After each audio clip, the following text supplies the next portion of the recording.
आकाशवाणी रांची से प्रस्तुत है प्रादेशिक समाचार।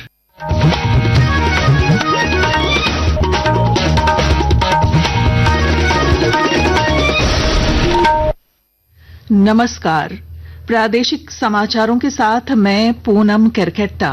पहले मुख्य समाचार। प्रधानमंत्री नरेंद्र मोदी ने जियो वर्ल्ड कन्वेंशन सेंटर में वेव्स शिखर सम्मेलन का किया शुभारंभ। कहा, वेव्स के मंच पर हर कलाकार एक नए आइडिया के साथ क्रिएटिव वर्ल्ड के साथ जुड़ सकेगा। सुप्रीम कोर्ट ने सभी बैंकिंग संस्थानों को दिव्यांगों के लिए केवाईसी की प्रक्रिया को आसान बनाने का दिया निर्देश। झारखंड हाईकोर्ट ने भाजपा में झाविमो के विलय को स्वीकृति देने के चुनाव आयोग के आदेश को चुनौती देने वाली याचिका में बाबूलाल मरांडी को बनाया प्रतिवादी।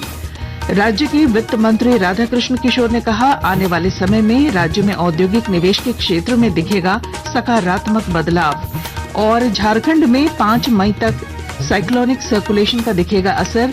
आज कई जिलों में आंधी तूफान के साथ बारिश होने की संभावना। और अब समाचार विस्तार से।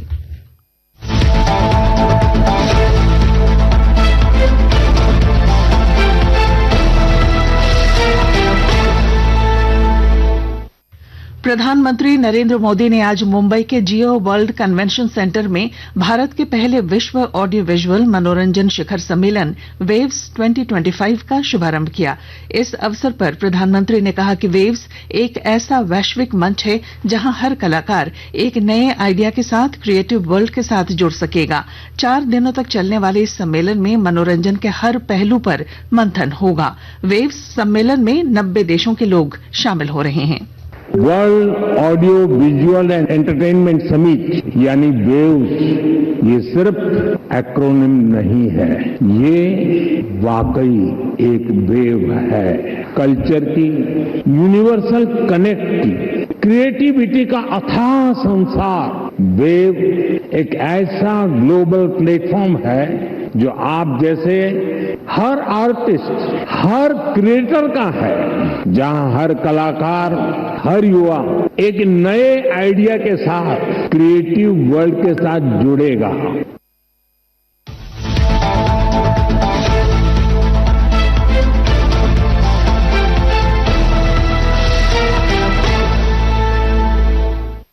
सुप्रीम कोर्ट ने सभी बैंकिंग संस्थानों को दिव्यांगों के लिए डिजिटल केवाईसी को आसान बनाने का निर्देश दिया है।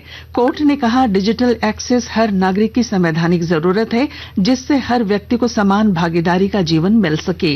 जस्टिस JB पारदीवाला और R महादेवन की बेंच ने यह निर्देश तेजाब पीड़ित और अंधे या कमजोर आंख वाले लोगों की ओर से दायर जनहित याचिका पर सुनवाई करते हुए दिया।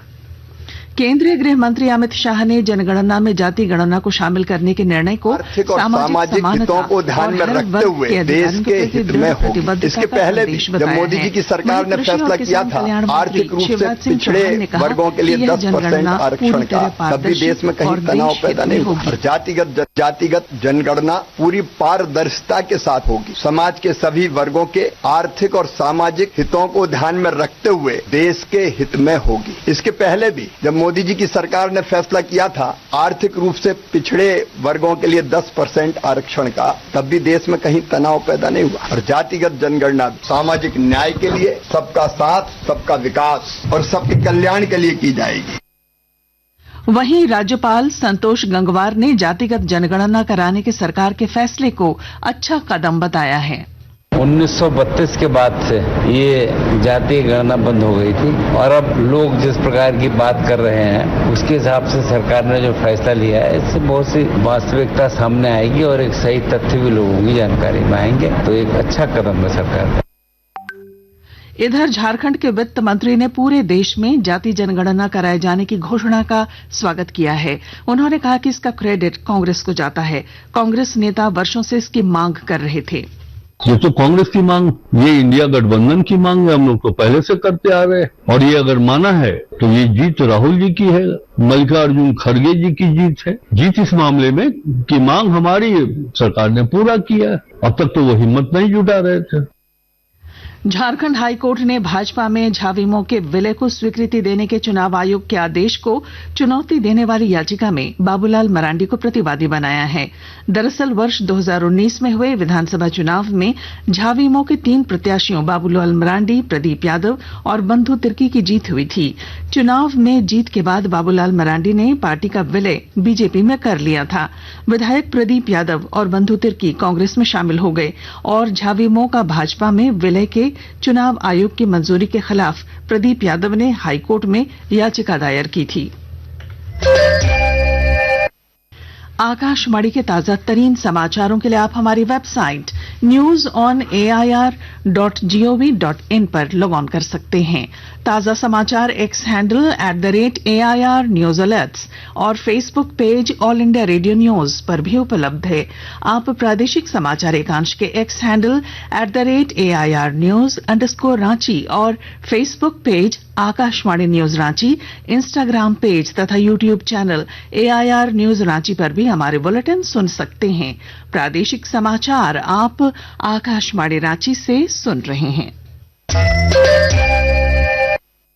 राज्य के वित्त मंत्री राधाकृष्ण किशोर ने राज्य में निवेश की संभावनाओं पर कहा कि आने वाले समय में सकारात्मक बदलाव देखने को मिलेगा। कोडरमा में पत्रकारों से बातचीत में उन्होंने कहा कि राज्य में विदेशी निवेश बढ़ेगा तो राज्य की अर्थव्यवस्था भी मजबूत होगी। विदेशी कंपनियां किसी अन्य देश में, चाहे भारत हो या उनके राज्य झारखंड हो, जब वो वहां निवेश कंपनी करती है तो जाहिर सी बात है कि उस देश को, उस राज्य को आर्थिक लाभ होता है। मुख्यमंत्री एक कमिटमेंट के साथ गए कि कुछ हम बाहर से लाएं, तो झारखंड के द्वारा वो सारी सुविधाएं उनको दे ताकि हम इस राज्य को एक समृद्धशाली राज्य बनाएं। आज अंतर्राष्ट्रीय मजदूर दिवस है। इस अवसर पर प्रधानमंत्री नरेंद्र मोदी ने कहा कि विकसित भारत के सपने को साकार करने की दिशा में देश के श्रमिकों का महत्वपूर्ण योगदान है। विकसित भारत के निर्माण के लिए हमारे जो सपने हैं, जो आकांक्षाएं हैं, उन्हें साकार करने में भारत की श्रम शक्ति की बहुत बड़ी भूमिका है। आज भारत फिर से दुनिया की सबसे तेजी से आगे बढ़ रही अर्थव्यवस्था बना है, तो इसका बहुत बड़ा श्रेय हमारे श्रमिकों को ही जाता है। गुजरात और महाराष्ट्र के स्थापना दिवस पर राजभवन रांची में समारोह का आयोजन किया गया। इस अवसर पर राज्यपाल संतोष कुमार गंगवार ने दोनों राज्यों के लोगों को बधाई दी है। उन्होंने समृद्ध सांस्कृतिक विरासत, अद्भुत शौर्य, विविध प्राकृतिक सौंदर्य और आर्थिक प्रगति की राह पर अग्रसर रहने की कामना की। आज के दिन गुजरात और महाराष्ट्र के भाई बहन जो यहाँ पर उपस्थित हैं और संपूर्ण प्रदेश वासियों को हम अपनी ओर से बहुत बहुत शुभकामनाएं देना चाहते हैं।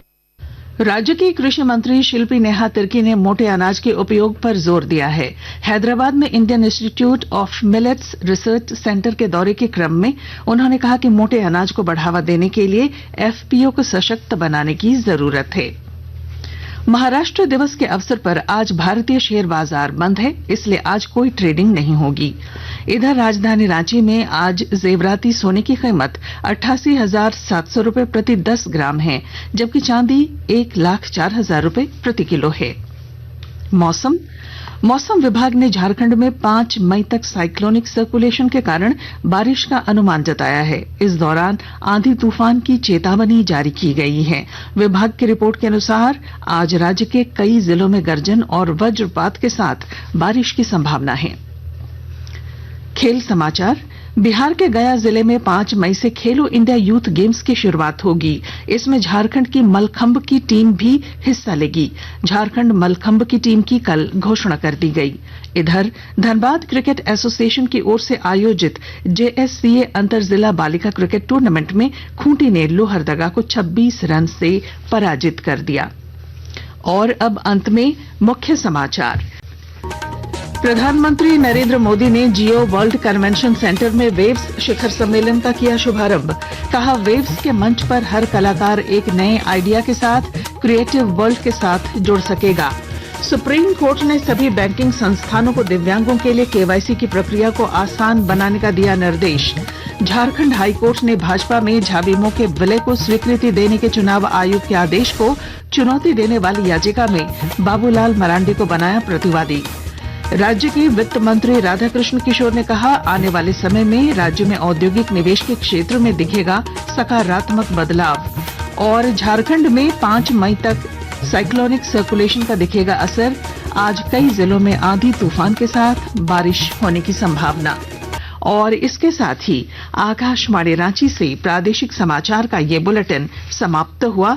अगला प्रादेशिक समाचार बुलेटिन दोपहर 2:55 पर प्रसारित किया जाएगा। नमस्कार।